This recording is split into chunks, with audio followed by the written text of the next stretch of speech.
আসসালামু আলাইকুম। সবাই কেমন আছেন? আশা করি সবাই অনেক অনেক ভালো আছেন। আজকে আমি তৈরি করে দেখাবো ঘরে থাকা মাত্র 2টি উপকরণ দিয়ে অসম্ভব মজার এই পাঁপড়গুলো।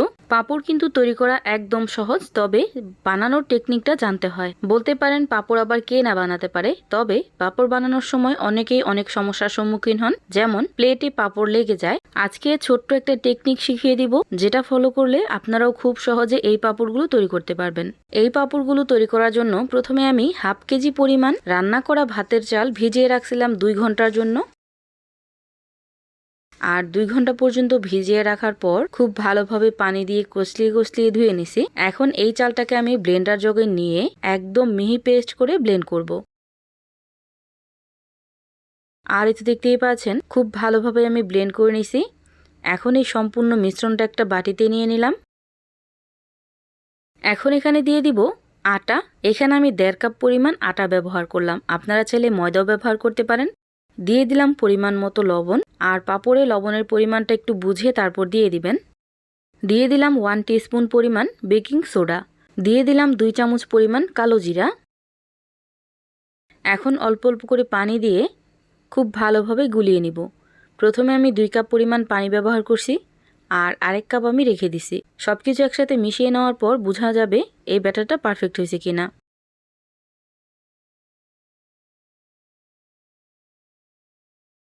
এই জন্য প্রথমে 2 কাপ দিয়ে খুব ভালোভাবে গুলিয়ে নিলাম। দেখতেই পাচ্ছেন ব্যাটারটা অনেক বেশি ঘন। এখন এখানে আরও 1 কাপ পরিমাণ পানি অল্প অল্প করে দিয়ে সবকিছু একসাথে খুব ভালোভাবে আবার মিশিয়ে নিব।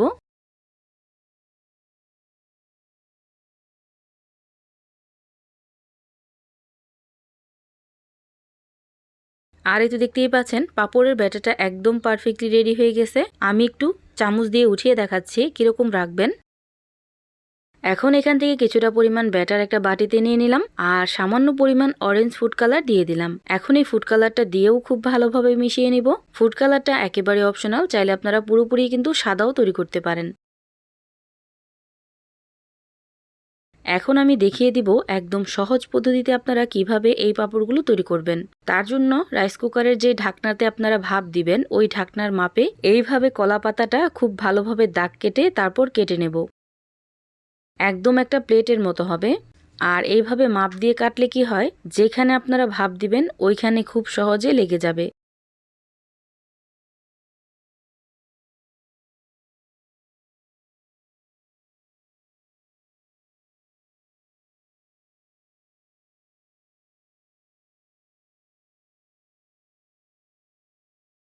দেখতেই পাচ্ছেন এইভাবে আমি একটা প্লেট রেডি করে নিলাম কলা পাতা দিয়ে। এইভাবে আমি 3টা প্লেট রেডি করব।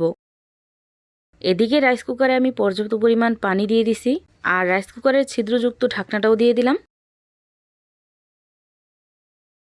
এখন এই কলা পাতাটাতে কিছুটা পরিমাণ তেল ব্রাশ করে দিব, যাতে করে পাঁপড়টা খুব সহজে উঠে যায়। এখন ওইখান থেকে কিছুটা পরিমাণ ব্যাটার এখানে দিয়ে দিব, আর এইভাবে একটু মেলে দেব।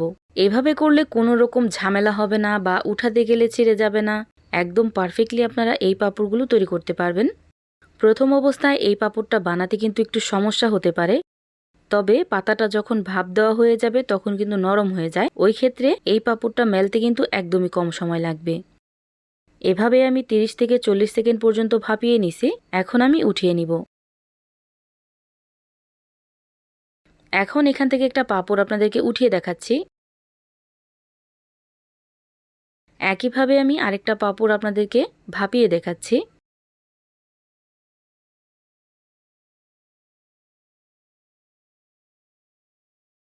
30 সেকেন্ডের বেশি কিন্তু লাগে না এই পাঁপড়গুলো ভাপ হতে।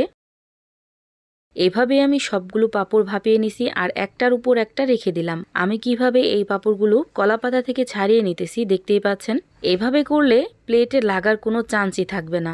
এভাবে একবার হলো তৈরি করে দেখতে পারেন। অনেকেই কিন্তু প্লেটের জন্য বা বাটির জন্য পাঁপড়ই তৈরি করেন না, তাদের জন্য একদম সহজ সলিউশন। এখন আমি এই পাঁপড়গুলো আপনাদেরকে বানিয়ে দেখাচ্ছি। তার জন্য এরকম কুকি কাটার নিয়ে নিছি। কুকি কাটার দিয়ে ঠিক এইভাবে কেটে নেব। এভাবে আমি সবকটা পাঁপড় তৈরি করব। কুকি কাটার দিয়ে যদি না কাটতে চান, ওই ক্ষেত্রে চাকুর সাহায্যে লম্বা লম্বা করে কেটে রোদ্রে শুকিয়ে কিন্তু ভেজে খেতে পারেন। পাঁপড়গুলো কেটে নেওয়ার পর সাইডের এই অংশগুলো ফালাই দিবেন না, চাকু দিয়ে ছোট ছোট করে কেটে রোদ্রে শুকিয়ে নেবেন। এটা কোনো রকম ডিজাইন ছাড়া আপনারা তেলে ভেজে খেতে পারবেন। এভাবে আমি সবগুলো পাঁপড় তৈরি করে নিলাম। এখন এইরকম খাঁচিতে মেলে দিয়ে রোদ্রে শুকাতে দিয়ে দিব। এত বেশি পাতলা হয় একদিনেই কিন্তু রোদ্রে দিলে শুকিয়ে যাবে। আর এই তো দেখতেই পাচ্ছেন একদিন পর্যন্ত কড়া রোদ্রে আমি শুকিয়ে নিছি, আর এই পাঁপড়গুলো শুকিয়ে একদম ঝনঝনা হয়ে গেছে। এখন এই শুকনো অবস্থায় এই পাঁপড়গুলো আপনারা বছর জুড়ে কিন্তু সংরক্ষণ করতে পারবেন। এখন এখান থেকে কিছুটা পরিমাণ পাঁপড় আপনাদেরকে ভেজে দেখাচ্ছি যে কতটা পারফেক্ট হয়েছে। তার জন্য একটা ফ্রাই প্যানে কিছুটা পরিমাণ তেল দিয়ে খুব ভালোভাবে গরম করে নিছি। এখন প্রথম অবস্থায় তেলটা গরম হয়েছে কিনা একটু চেক করে নিতেছি। তেলটা যখন পারফেক্টলি গরম হবে ওই পর্যায়ে এসে কিন্তু এই পাঁপড়গুলো ভেজে নেবেন। আর এই তো দেখতেই পাচ্ছেন পাঁপড়টা কিন্তু ফুলে একদম ডাবল হয়ে গেছে। এভাবে আমি আমার যতটা প্রয়োজন আমি পাঁপড়গুলো ভেজে নেব। এভাবেই কম সময়ে আর ঝামেলা মুক্ত এই পাঁপড়গুলো খুব সহজে তৈরি করতে পারবেন। ভাজার পরে এই পাঁপড়গুলো কত বেশি মুচমুচে আর পারফেক্ট হয়েছে দেখিয়ে নিশ্চয়ই বুঝতে পারতেছেন। অন্যান্য পাঁপড়ের চাইতে আমার কাছে এই পাঁপড়টা বেশি ভালো লাগে। আশা করছি ভিডিওটা ভালো লাগবে, আর ভালো লাগলে লাইক, কমেন্ট এন্ড শেয়ার করতে ভুলবেন না। সবাই ভালো থাকবেন, সুস্থ থাকবেন। আল্লাহ হাফেজ।